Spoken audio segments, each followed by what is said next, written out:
जी आपकी खिदमत में एक दफ़ा फिर हाजिर है लंदन हेडक्वार्टर से। ये आपको बोर्ड दिखा रहे हैं जिस जगह हम पतंगबाजी करते हैं।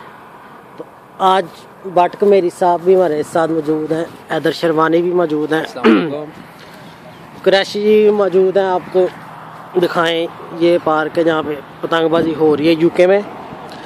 तो उधर चलते हैं इनके पास लाइव और इनसे इंटरव्यू लेते हैं। इनके पास कुछ इन्फॉर्मेशन वो हम इनसे भट्ट साहब से कहेंगे कि हमारे साथ शेयर करें। अस्सलाम वालेकुम। भट्ट साहब आप पहले अपना पूरा नाम बताएंगे। मेरा नाम जनाब नवीद भट्ट है। आपकी रहायशगाह किधर है? इलामा इकबाल टाउन। मैं चाहता हूँ ताकि तमाम सबूत हमारे पास मौजूद हो। तो आपने पतंगबाजी का आगाज़ कब किया था? समथिंग ये हो गया जनाब को 20-25 साल हो गए। 20-25 साल से आप इस खेल से वाबस्ता हैं। बहुत सी यादें आपकी इस खेल से वाबस्ता होंगी। तो जब ये पाकिस्तान में पाबंदी लगी है तो उसके बाद आपको कैसा महसूस हुआ कि ये पाबंदी सही लगी है या गलत लगी है? पाबंदी की अगर बात करते हैं तो इसमें कुछ हमारे जो उनसे रॉन्ग आदमी हैं जो इन लोगों को नहीं अच्छा समझते। हालांकि ये लोग खामोशी से अपना शौक़ पूरा करते हैं। ये जौन सी पाकिस्तान में हालात ख़राब हुए, इतना नुकसान हुए, उसकी जिम्मेवारी तो आज तक किसी ने उठाई नहीं है। अच्छा, ठीक है जी, बिल्कुल आप बात ठीक कर रहे हैं। तो ये जौन से 20-25 साल से पतंगबाजी हमने की है, जो लोग रोकने वाले हैं, बड़ी पाबंदियाँ लगाते हैं अपनी तरफ से, उनसे ये पूछा जाए कि अपनी जवानियों में जब वो कबूतरबाजों के साथ मिल के मिस्त्री शाह में पतंगबाजी करते थे, मिस्त्री शाह में कहाँ पे? जी ये डॉक्टर हफीज साहब के पास, वो अगर वो देख रहे होंगे तो समझ गए होंगे मेरा इशारा। हफीज शाह उस साइड पे डॉक्टर हफीज।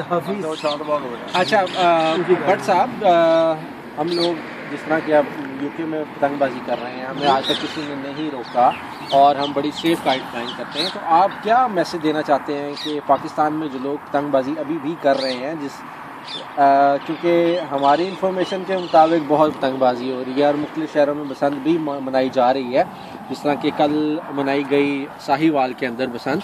तो आप क्या समझते हैं कि कोई स्टेप ये गवर्नमेंट ले सकती है या फिर गवर्नमेंट इस काबिल नहीं है कि कुछ इसके मुतालिक कर सके, या पाबंदी कौन सी गवर्नमेंट की बात करते हैं? गवर्नमेंट का किसी काबिल भी नहीं है। गवर्नमेंट किसी काबिल नहीं है, ये आपकी बात बिल्कुल ठीक लगती है, क्योंकि पाबंदी किसी भी चीज़ का हल नहीं होता।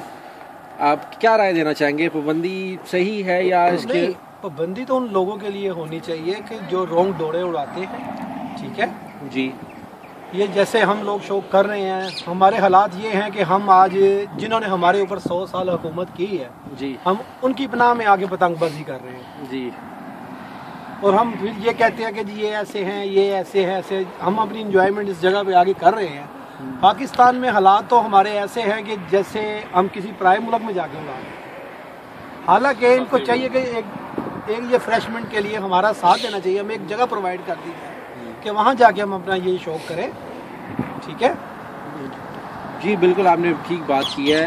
मिस्त्री शाह का बताया कौन जो पतंगबाजी बस वो करते रहे हैं, जो ये देख रहे होंगे प्रोग्राम, वो समझ गए होंगे जितनी मोटी डोरे वो उड़ाते रहे हैं। दो भाई थे। दो भाई क्या, वो सारा 3 भाई थे। 2-3 भाई थे पतंगबाजी।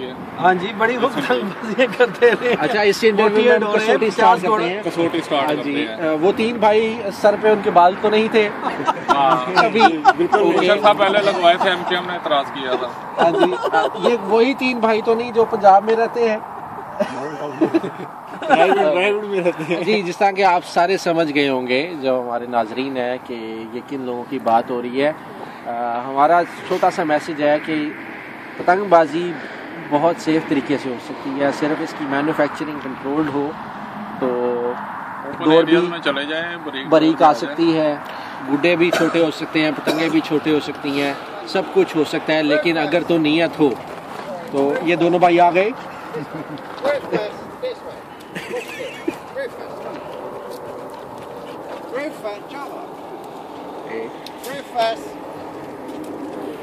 चले इन दोनों भाइयों को छोड़ते हैं हम। 3 थे सॉरी। समझ तो आप गए होंगे। हम क्या करें, खैर खुद आ गया। खैर हम चाहते हैं कि पतंगबाजी खेलें। मिस्त्री शाह में वो कौन सी डोरे उड़ाते थे ये भी बताया मैं। जनाब, जिन पे इन्होंने पाबंदियाँ लगाई हैं मोटी डोरों पे, ठीक है। उस वक्त होती थी मोटी डोरे 25 साल उस टाइम जनाब 25-50 घोड़े के नाम से धागा उड़ता था, मुख्तलिफ किस्म के ये धागे मोटे उड़ाए जाते थे। तो जब 5 रिंच आया था 5 रिंच मुझे पता है। यस और जनाब ये 2:30 पे वहाँ पे आ जाते थे और रात शाम तक ये वहाँ पे काइटिंग करते थे। बड़ी ये पतंगे उड़ाते थे, बड़ी पतंगे जनाब, पतंगे उड़ाया करते थे, हम लोग देखा करते थे इनको। अपनी जवानियों में तो इन्होंने बड़ा कुछ कर लिया, तो हमारी बारी आई है। बट साहब कौन सी साइज की पतंग उड़ाते थे ये साइज की क्या आपको बताएं कि ये 6 की 7 की यहाँ तक उड़ाते रहे, बड़ी पतंगे उड़ाते रहे, बड़ी पतंगों के शौकीन थे। और बड़ी पतंग उड़ाते होंगे तो डोर भी उसके हिसाब से ही चाहिए होगी। लाजमी बात है, बड़ी पतंग उड़ेगी तो बड़ी डोर तो नहीं उड़ेगी उससे। बिल्कुल बिल्कुल जी। अच्छा, ये अपनी जवानी में पतंगबाजी करते रहे हैं और अब ये तकरीबन गो एंड गॉन वाली सिचुएशन में है, तो क्या मैसेज देते हैं कि अब हमारा इतना टाइम इन्होंने ज़ाया किया है, अगर ये कितना टाइम है हमारे पास? मेरे हिसाब से ये इस दर्द को आप समझ रहे हैं, ये इंशाल्लाह उम्मीद है कि पाकिस्तान में इजाज़त दे देंगे और जगह भी दे देंगे।